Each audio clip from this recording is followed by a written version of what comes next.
everyone. Good morning. Can you hear me out there in the line? Can I get a wave? Beautiful. Good morning, everyone, and welcome to the Alberta New Democrats second annual Stampede Breakfast. We are so excited to have you guys here. We've got lots of guests in the audience, so please, if you haven't managed to say hi to your favorite MLA, please go ahead and don't be shy, say hello. Now, it's a bit of a joke that they gave me the microphone because, you know, my politicians, microphones, we kind of give them up. That being said, I do see my boss and he would like to speak. So can I get everyone give a warm round of applause for our leader, Naheed Nenshi. Well, thanks so much, Anna. How is everybody doing on this beautiful Stampede morning? Well, it is so great to be here with all of you. There are a lot of you. I hope we have enough pancakes. I think we'll be okay. So first of all, let's hear it for the wonderful volunteers and the NDP caucus staff and the constituency staff who did all the work starting at 4 this morning to get us together here today. So, a couple of ground rules. Number one is we have a bunch of dignitaries in the audience, and I don't have my list. But I know we have colleagues from the Saskatchewan legislature here today. Welcome, thank you, those are mountains. I know we have our new Canadian Senator, Daryl Fridhandler, in the room. So thank you for being here, and thank you to all the rest of you who are here with us. And I'm going to introduce you to some special dignitaries, but a little later because they hate standing behind me when I talk. One other thing. There are a lot of people around here who have been on the Stampede circuit. I see a lot of our friends from different government relations firms, lobbyists, all that stuff. You are so welcome. Thanks for coming. Now, exhale and stop working. Because this event is for the community. So enjoy, have a pancake, talk to some real people who you haven't been talking to the last 3 days, and let's talk about a little bit about community. Now, having given that ground rule, I'm now going to violate it. Because during Stampede, I never talk politics. I talk about who we are and what we're trying to build together. But at this particular event, I am going to spend a few minutes, if you'll indulge me, and talk, well, hello, His Worship Amarjeet Sohi, the Mayor of Edmonton. And Sarjeet, who really is the one I wanted to see. But I am going to, since we're at an event with supporters and with all of my colleagues, I do want to talk a little bit about politics, give you a bit of the State of the Union as things relate to our conversation with Albertans and where we are with Albertans. So let me just start by saying it has been a great spring for us. And of course, most recently, we prevailed in the by-elections that just happened with one of the best results that the New Democrats have ever had. We held Edmonton Ellerslie. The UCP poured everything they had into that riding.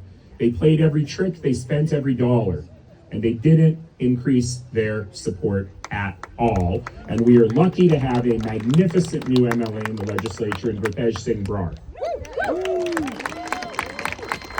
In Old Didsbury Three Hills, we got the highest number we have ever had in that riding.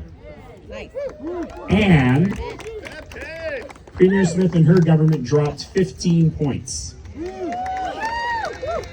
If that trend continues across the province, then her government will completely disintegrate. And you know what that means. In Edmonton Strathcona, despite having an exceptionally mediocre candidate, I should have said, sorry, in Old Didsbury Three Hills, the reason we did that is we had a terrific team and we had an incredible candidate in Bev Taves. I was joking with Bev saying, if you asked ChatGPT to write you a perfect New Democrat candidate for that riding, you would have got Bev Taves. And she was magnificent. Unfortunately, we had a particularly mediocre candidate in Edmonton Strathcona. Somehow he won a very difficult nomination. But we did manage in Edmonton Strathcona to match the highest vote percentage we have ever had, even with a Calgary candidate in that riding. So friends, things are looking up, and the reason they're looking up The reason they're looking up for all of us is precisely because we're talking to what Albertans are concerned about. And right now, Albertans are very, very concerned. And these times feel a bit dark. It feels like a bit of despair. It feels like everybody's all mad all the time. Even a little bit at the Calgary Stampede, which is very uncommon. But that means that Albertans are hoping for something better. They're hungering and thirsting for something better.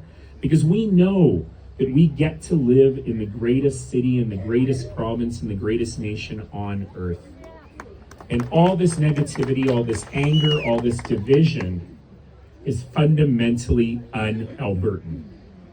And so we got to get out there and talk to our friends and neighbors. Yes, we have to talk about healthcare and education. We have to talk about the UCP's records of cuts, chaos, corruption, cruelty. That's a lot of C's.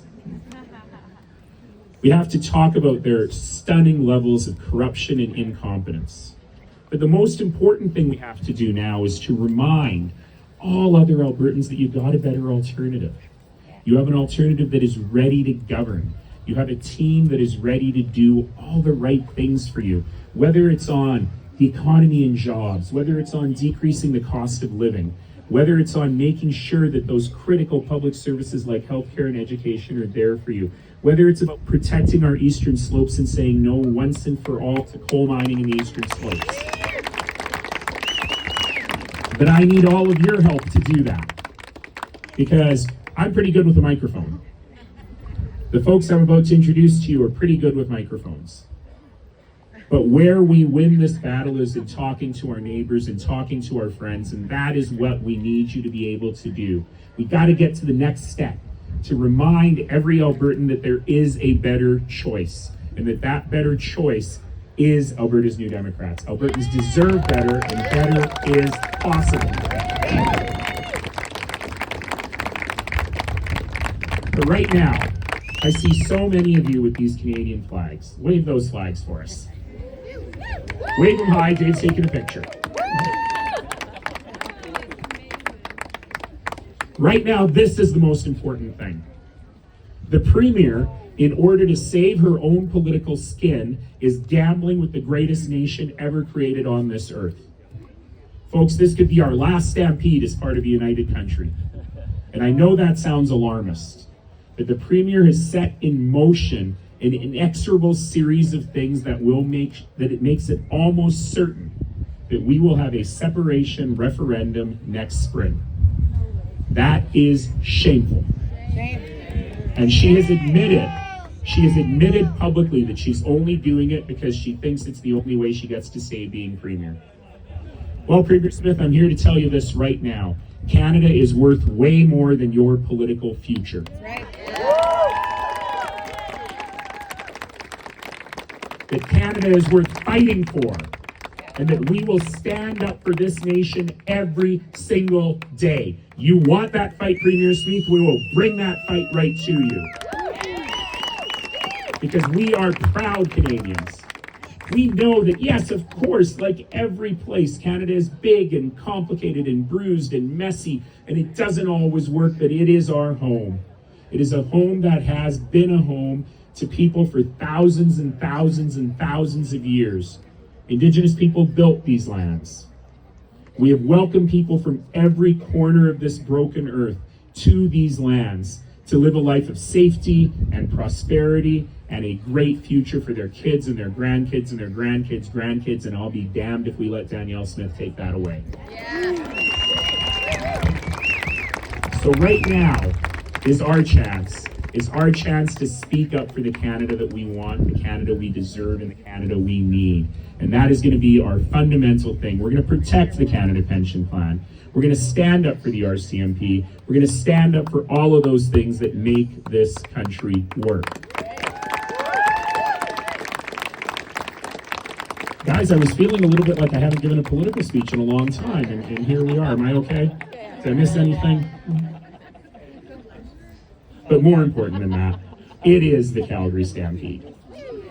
And the Stampede reminds us about community. Oh, by the way, can I tell you about my favorite social media tweet of the last week? That's a very rare thing for me to say because there's usually nothing good. My old colleague Dwayne Bratt said he was at the Chinook Centre Stampede Breakfast and he heard a rousing speech from the MLA for Edmonton Strathcona. And it was so rare to see an MLA from Edmonton so at home at the Calgary Stampede. Thanks, Dwayne. But I have done this a lot, and the thing that the Stampede always reminds me of is the fact that it is about coming together and breathing the same air as our neighbors. Every single morning, every corner of this city, volunteers get up at an ungodly hour, usually in a parking lot, standing in the rain and in the blazing heat, just making pancakes for their neighbors. And to me, that simple act of making pancakes for your neighbors reminds me of what this place is really about. It's about community. We live in a place where you didn't get a barn built unless your neighbors came over and helped to put the barn up. And we continue that every single day. The Stampede is run by volunteers, as you know. 3,000 volunteers every year put on the Calgary Stampede, not including the tens of thousands of people who volunteer in their neighborhoods and in their communities. And I think it's a beautiful example in these dark and divided and angry times of what we are able to accomplish when we come together. And that's what I'm happy to celebrate with all of you today. So when you eat that pancake, remember that pancake tastes of love, that pancake tastes of community, of kindness, and of empathy, and that pancake tastes of the future that we are building together. It also tastes of very cheap syrup. Look, we have to feed a lot of you today, okay? And we're very, very happy to do that. But that's what I think I'd like to remember this year at Stampede. That, you know, there are many, many things that go on at Stampede. You can go on midway rides until you puke. You can eat midway food until you puke. You can go to the Cowboys party tent. We can figure out the rest of that. But ultimately, it really, really is about coming together, and I am so happy and so thrilled to have all of you come together with us today. And in particular, I'm going to take a moment and I'm going to introduce you to most of, but not all of, an incredible team that I've got to work with over the last year. Last year, I stood in this exact same spot and introduced them and was desperately hoping that I wouldn't screw up any of their names. I know almost all of them now. But I do want to introduce you, starting with our host, the MLA for Calgary Acadia, Diana Batten.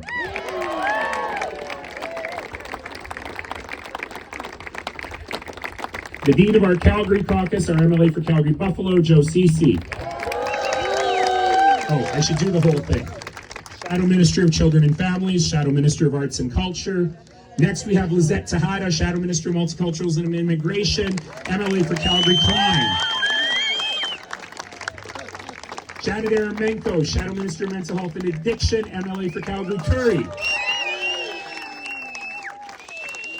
No longer the new kid on the block, sorry. Our third newest MLA, the extraordinary Rob Miyashiro, MLA for Lethbridge West.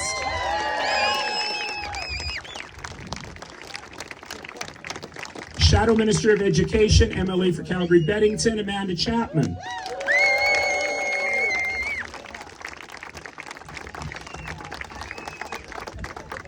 Our whip, the person who keeps me in line and who is building our party across the province, MLA for Calgary Mountain View, Kathleen Ganley.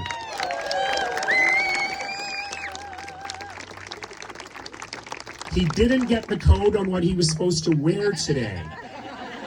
MLA for Calgary Buller McCall. This is the first time we've had team shirts. Do you like them? MLA for Calgary Buller McCall, Shadow Minister of Justice Irfan Saber. And by the way, newlywed Irfan Saber.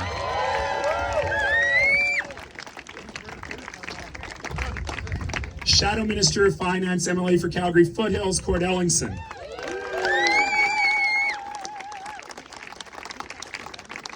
Shadow Minister of Energy, our adjoining MLA, in fact, I thought we were in your riding, MLA for Calgary Glenmore, Najwan El-Janaid.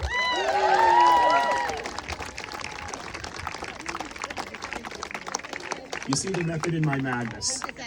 All right, this is your Calgary team, everybody. There are a couple more of them, but they are out in their communities talking to their folks as well. But I'm so thrilled to have a good chunk of the rest of our caucus here as well. Now, let's see if I can get this one right. MLA for Edmonton South, Shadow Minister of Jobs, Economy and Trade, Rhiannon Doyle. That was Edmonton South I was confused about, because the next one is MLA for Edmonton Southwest, Shadow Minister for Technology and Innovation, Nathan Imp. MLA for Edmonton Manning, Shadow Minister of Agriculture, Heather Sweet. MLA for Edmonton Decor, Shadow Minister of Affordability and Utilities, Sharif Haji. MLA for Edmonton Riverview, Shadow Minister of Seniors, Lori Sigurdsson.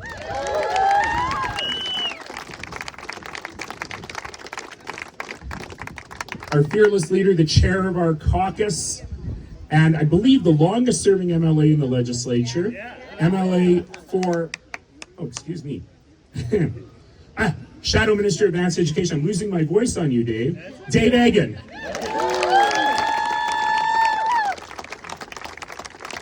MLA for Sherwood Park, Shadow Minister of Municipal Affairs, Kyle Kasowski. I don't think you know this one. She's very quiet. MLA for Edmonton Highlands Norwood, Shadow Minister of Housing, Janice Irwin.